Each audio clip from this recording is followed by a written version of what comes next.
Rabiul Awal, tepat di Batun Gajah, tengah-tengah fajar berkah di Mekah mulia.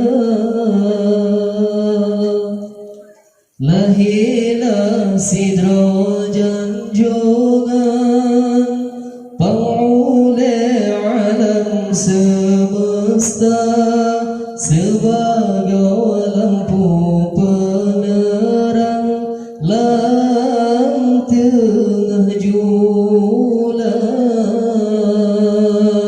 Muhammad tersebut nama.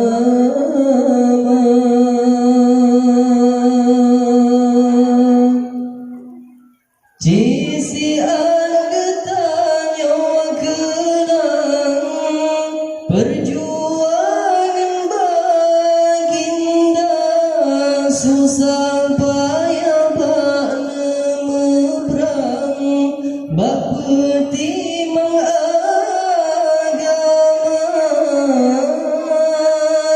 Tak teringat tubuh dijang, dijayang disiksa,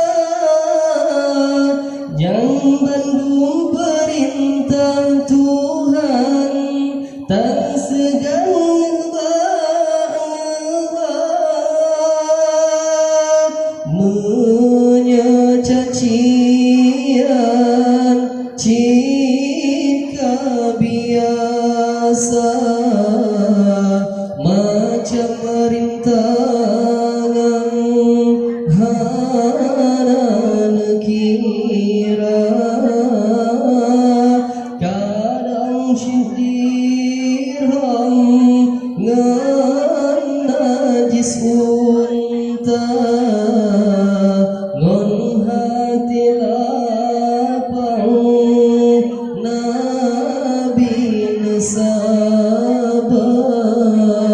Muhammad tersebut nama. 12 Rabiul Awal, tepat di Batun Gajah, tengah-tengah fajar berkah di Mekah mulia.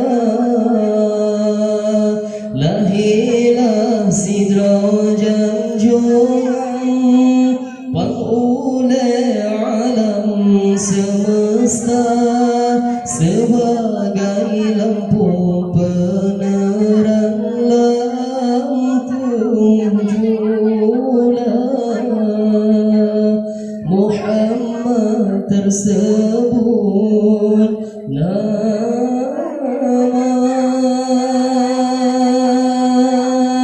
Jisian getahnya kenang, perjuangan baginda, susah payah bak memerang, bak petimang agama.